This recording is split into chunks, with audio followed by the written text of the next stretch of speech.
इस वीडियो में हम लोग पी ब्लॉक तत्वों के सामान्य लक्षणों का अध्ययन करेंगे।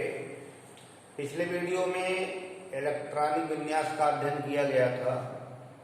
अब इसमें आगे के भाग का अध्ययन किया जाएगा। तो अगली प्रॉपर्टी है संयोजकता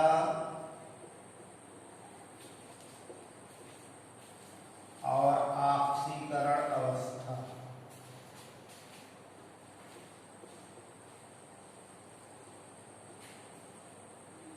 valency and oxidation states.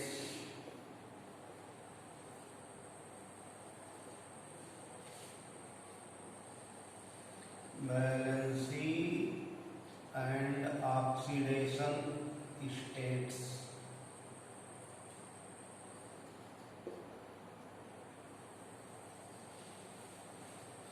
P block तत्वों की संयोजकता उनके बाह्य कोश में उपस्थित इलेक्ट्रॉनों की संख्या पर निर्भर करती है। पी ब्लॉक तत्वों के बाह्य कोश का विन्यास NH2NP126 होता है। रासायनिक बंध बनाने में बाह्य कोश का S और बाह्य कोश का P दोनों इलेक्ट्रॉन भाग लेते हैं। जैसे बोरान परिवार के तत्वों में boron, aluminium, gallium, indium, thallium, इन तत्वों के बाह्य कोश का विन्यास NH2NP1 है।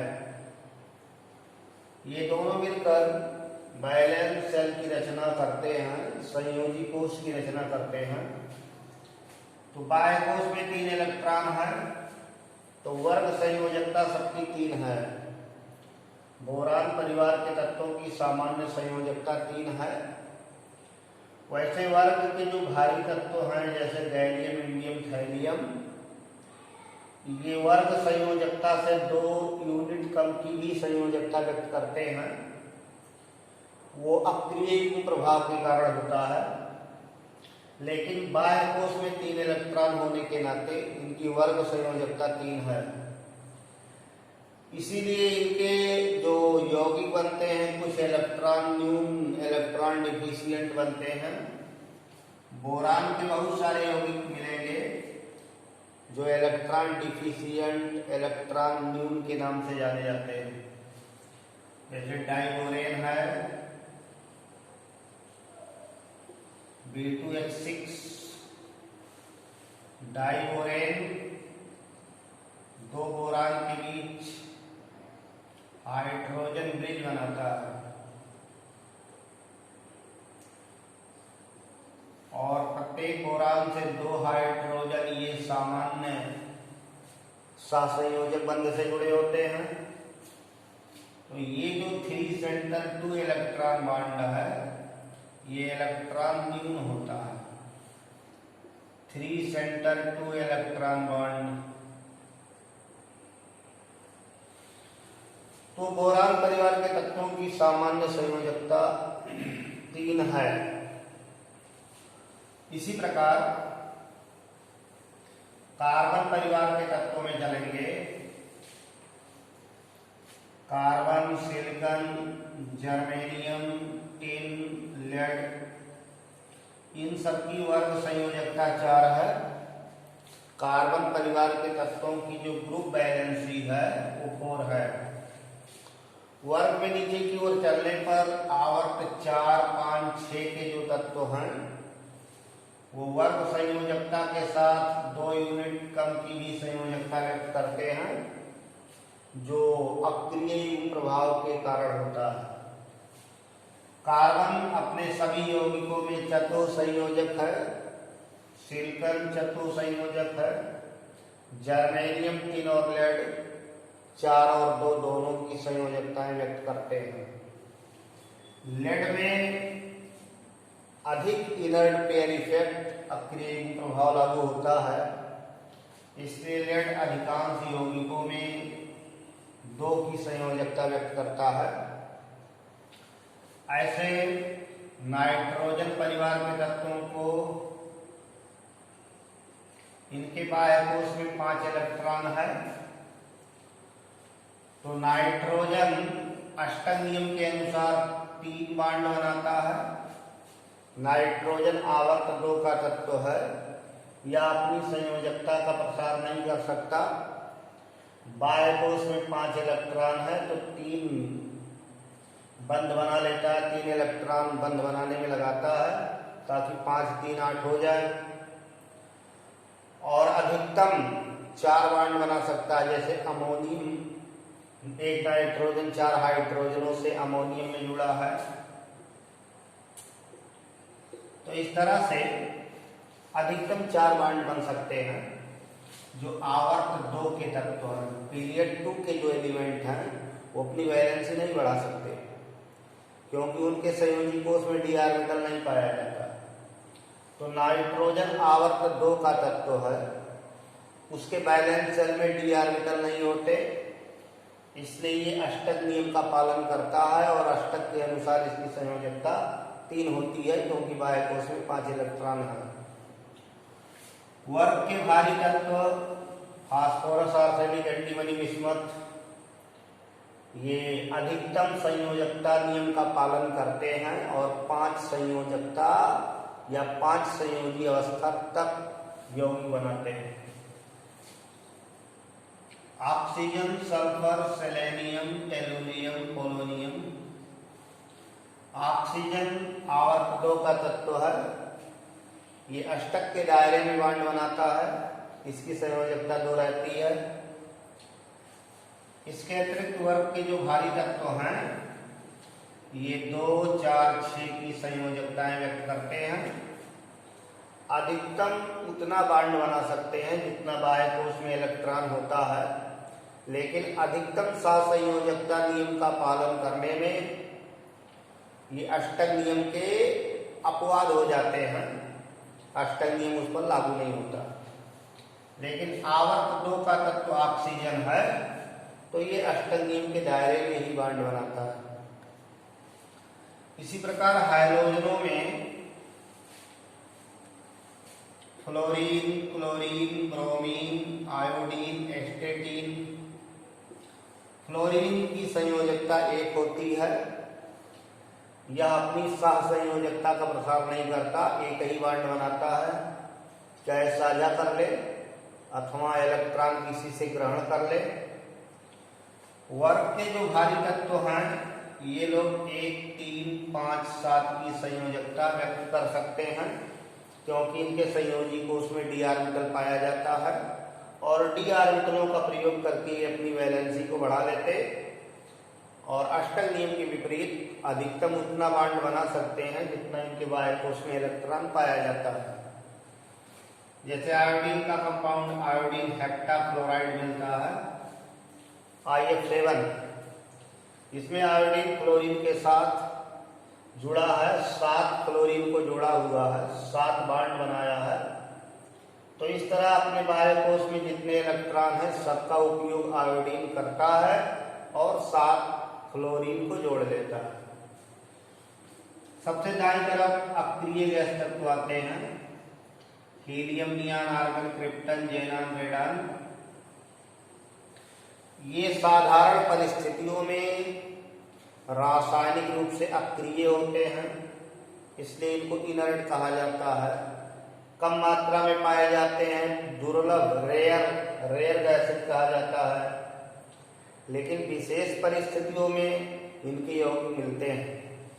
जैसे ज़ेनान के बहुत सारे फ्लोराइड्स ज्ञात हो चुके हैं, ज़ेनान डाइफ्लोराइड, ज़ेनान टेट्राफ्लोराइड, ज़ेनान हेक्साफ्लोराइड, ज़ेनान डाइऑक्सो डाइफ्लोराइड, इस तरह बहुत सारे यौगिक ज़ेनान के ज्ञात हैं।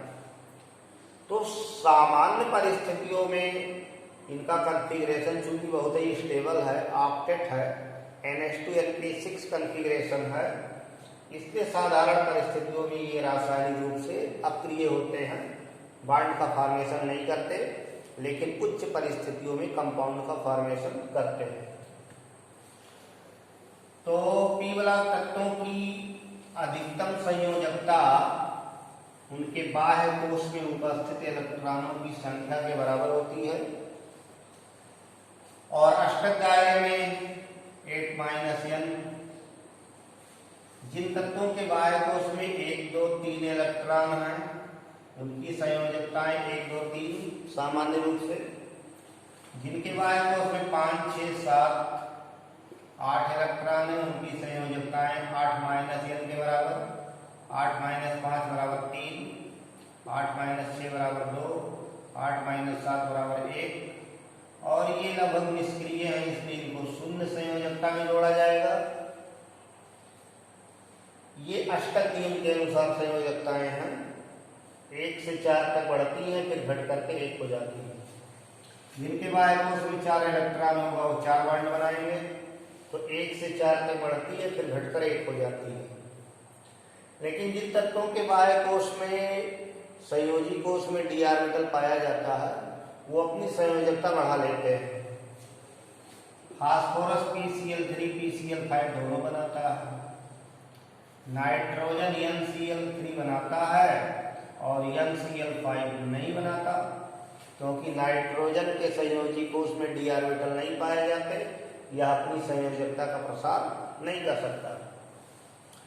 इसी प्रकार ऑक्सीकरण अवस्थाएं हैं। पी ब्लॉक तत्वों की ऑक्सीकरण अवस्थाएं प्लस n से n-8 होती है। आवर्त सारणी में जो पी ब्लॉक है उसमें सबसे ऋण विद्युती मोस्ट इलेक्ट्रोनेगेटिव एलिमेंट फ्लोरीन है। यह अपने यौगिकों में हमेशा ऋण की ऑक्सीकरण अवस्था व्यक्त करता है। पीरियोडिक टेबल का पहला मोस्ट इलेक्ट्रोनेगेटिव एलिमेंट ये है, तो ये यौगिकों में हमेशा ऋण की ऑक्सीकरण अवस्था व्यक्त करता है।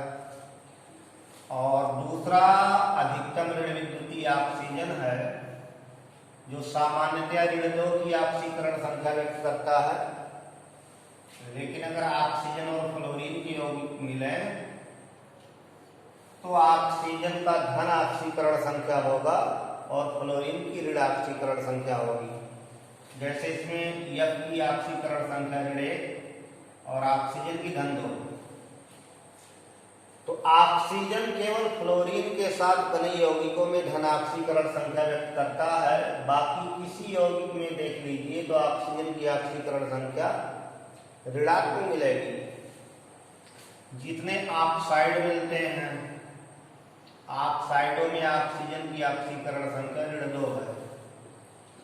जो पराऑक्साइड है उसमें ऑक्सीजन की ऋण 1 है। जो सुपर ऑक्साइड है उनमें ऑक्सीजन की ऋण 1/2 है। और फ्लोरीन के साथ बने यौगिकों में धनात्मक ऑक्सीकरण संख्या ऑक्सीजन की होगी। तो फ्लोरीन अपनी यौगिकों में तो हमेशा ऋण 1 का, ऑक्सीजन ऋणात्मक व्यक्त करेगा लेकिन जब फ्लोरीन से जुड़ेगा तो धन हो जाएगा। और अन्य तत्वों की ऑक्सीकरण संख्याएं प्लस n से n-1 होती है। जैसे नाइट्रोजन को ले लिया जाए, N2O यौगिक है, NO है, N2O3, NO2, N2O5, ये सभी ऑक्साइड हैं। ऑक्सीजन की ऑक्सीकरण संख्या ऋण 2 तो नाइट्रोजन का यहाँ प्लस होना आएगा। ये लाफिंग गैस है नाइट्रस ऑक्साइड N2O। ऑक्सीजन की ऋण 2 तो नाइट्रोजन की धन 2, ऑक्सीजन की ऋण 2 तो नाइट्रोजन की धन 3 हो जाएगा, ऑक्सीजन की ऋण 2 तो नाइट्रोजन का धन 4 हो जाएगा, यहाँ ऋण 2 तो धन 5 हो जाएगा। तो इसमें नाइट्रोजन का धनात्मक ऑक्सीकरण संख्या है।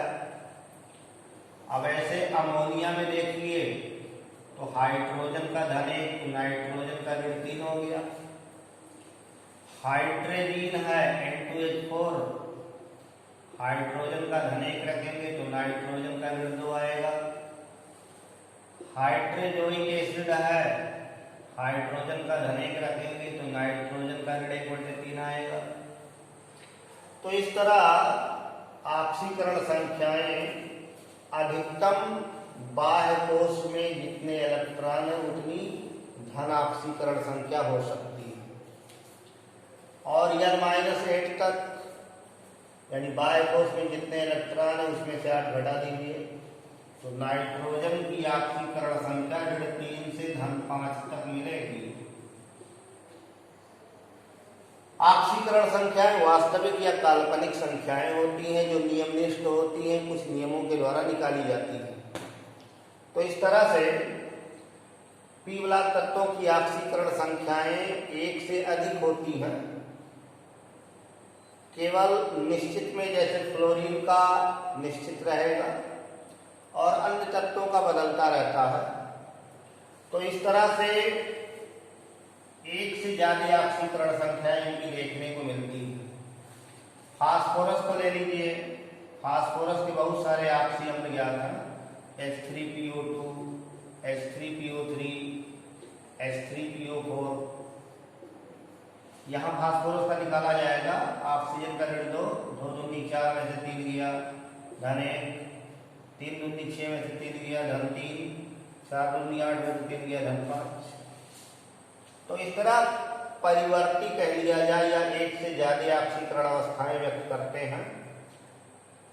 ऐसे सल्फर को देखा जाए, जैसे हाइड्रोजन सल्फाइड है ऋण 2, सल्फर डाइऑक्साइड धन 4, सल्फर ट्राइऑक्साइड धन 6, या जैसे अम्ल है सल्फ्यूरस अम्ल, तो 3 दूनी 6 में से 2 गया, 4 हो गया, सल्फ्यूरिक एसिड धन 6 हो गया।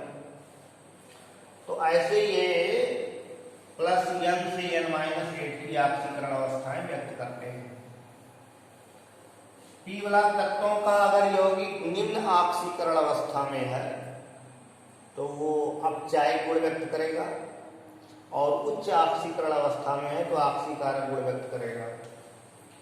जैसे हाइड्रोजन सल्फाइड को देखिए, इसमें सल्फर -2 में है, सल्फर की ऑक्सीकरण संख्या ऋण 2 से धन 6 तक होती है, तो ये निम्नतम ऑक्सीकरण संख्या है ऋण 2। तो ऋण 2 में होने के नाते ये हमेशा अपचायक गुण व्यक्त करता है। अपचायक का मतलब कि खुद ऑक्सीकृत होता है, दूसरे को अपचयित करता है। खुद ऑक्सीडाइज होगा क्योंकि न्यूनतम ऑक्सीकरण संख्या में है तो बढ़ाना चाहेगा, और अधिकतम ऑक्सीकरण संख्या में रहेगा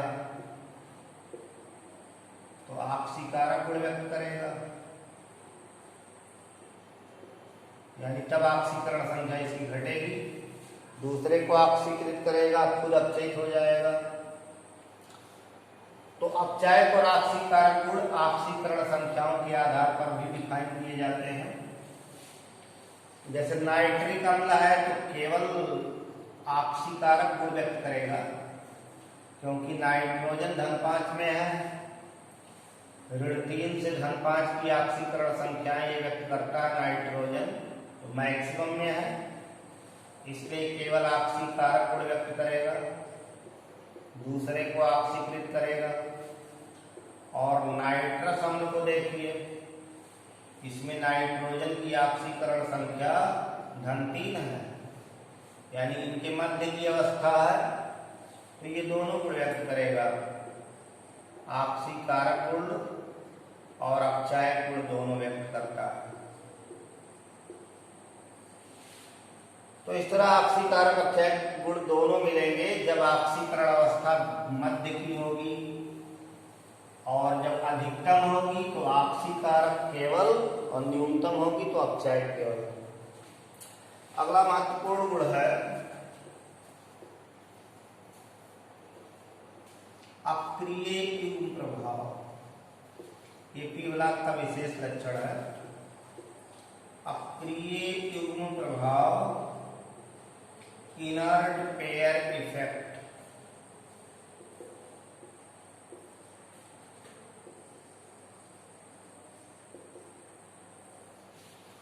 पी ब्लॉक तत्वों में वर्ग में ऊपर से नीचे की ओर जाने पर बाह्य कोश का यस और बाह्य कोश का पी, इन उपकोशों के बीच ऊर्जा अंतराल अधिक होने लगता है। जैसे 2s के बाद 2p तुरंत भरा जाता है, ऊर्जाओं में थोड़ा अंतर है। 3s के बाद 3p तुरंत भरता है, लेकिन 4s के बाद 3d आता है, तब 4p का नंबर है। 5s के बाद 4d, तब 5p आता है। ऐसे 6s के बाद 4f, 5d, 6p आता है। तो यहाँ 6s और 6p में ज्यादा ऊर्जा गैपिंग हो गई। बैलेंस सेल में बाह्य कोश में 2 कोश 6s और 6p है। तो संयोजी कोश में जो इलेक्ट्रॉन होंगे वो इनको और इनको जोड़कर बताया जाएगा। रासायनिक बंध बनाने में यही दोनों के इलेक्ट्रॉन भाग लेंगे। लेकिन S उपकोश जब भीतर की तरफ अधिक हो जाता है तो ये रासायनिक बंध बनाने से विमुखता व्यक्त करने लगता है। आसानी से रासायनिक बंध बनाने में भाग नहीं ले पाता 6s का इलेक्ट्रॉन, तो केवल 6p का इलेक्ट्रॉन बंध बनाता है। तो जो बाह्य कोश का यस है, यस में चूंकि 2 इलेक्ट्रॉन भरते हैं, इसमें 2 यूनिट कम की ऑक्सीकरण अवस्था अधिक अस्थायी होने लगती है। तो ये पीरियड 4 से शुरू होता है, आवर्त 4 से शुरू होता है। आवर्त 4, 5, 6 में इनर्ट पेयर इफेक्ट अधिक लगता है। तो वर्ग में नीचे की ओर जाने पर वर्ग संयोजकता से 2 इकाई कम की ऑक्सीकरण अवस्था का अधिक अस्थायी होना अक्रिय एवं प्रभाव कहलाता है, इनर्ट पेयर इफेक्ट कहलाता है। जैसे पीरियड 2 बोरान को ले लीजिए, पीरियड 3 एल्यूमिनियम का है, 4 में गैलियम है, 5 में इंडियम है, 6 में थैलियम है। तो आवर्त 6 में अक्रिय एवं प्रभाव अधिक कार्य करता है, इसलिए थैलियम के यौगिक +1 में मिलते हैं। थैलियम क्लोराइड का फार्मूला अगर TlCl लिखा गया, इसका तात्पर्य है कि थैलियम की ऑक्सीकरण अवस्था धन1 है, जबकि थैलियम के बाह्य कोश में 3 इलेक्ट्रॉन पाए जाएंगे। इसके बैलेंस सेल में 6s2 6p1 कॉन्फ़िगरेशन है, 3 इलेक्ट्रॉन है, लेकिन 6s का जो 2 इलेक्ट्रॉन है वो अक्रिय एवं प्रभाव के कारण, इनर्ट पेयर इफेक्ट के कारण बंध बनाने से विमुख हो जाता है और इसीलिए केवल p का इलेक्ट्रॉन बंध बनाता है। तो p में 1 इलेक्ट्रॉन है, तो वर्ग संयोजकता से 2 इकाई कम की ऑक्सीकरण अवस्था ज्यादा अस्थायी मिलती है। थैलियम धन1 में अधिक स्टेबल होगा और धन3 में कम स्टेबल होगा। तो आवर्त 6 में इनर्ट पेयर इफेक्ट अधिक लगता है, क्योंकि 6s और 6p में ऊर्जा अंतराल अधिक हो जाता है। ऐसे कार्बन, सिलिकॉन, जर्मेनियम, टिन और लेड है। जर्मेनियम, टिन और लेड में 2, 4 दोनों यानी ग्रुप वैलेंसी से 2 यूनिट कम वाली वैलेंसी स्टेबल होने लगती है और लेड के अधिकांश यौगिक +2 में ही मिलते हैं। तो कार्बन परिवार के तत्वों की वर्ग संयोजकता 4 है, लेकिन 2 इकाई कम की ऑक्सीकरण अवस्था का स्थायित्व ऊपर से नीचे की ओर बढ़ता है। तो वह प्रभाव जिसमें बाह्य कोश का यस इलेक्ट्रॉन रासायनिक बंध बनाने से विमुख हो जाता है और वर्ग संयोजकता से 2 इकाई कम की ऑक्सीकरण अवस्था अधिक अस्थायी होती जाती है, उसे अक्रिय एवं प्रभाव कहते हैं। अक्रिय प्रभाव पीवला तत्वों का विशेष गुण है। इस प्रभाव के कारण ही भारी तत्व वर्ग संयोजकता से 2 इकाई कम की ऑक्सीकरण अवस्था अधिक व्यक्त करते हैं, उसका स्थायित्व अधिक होता है।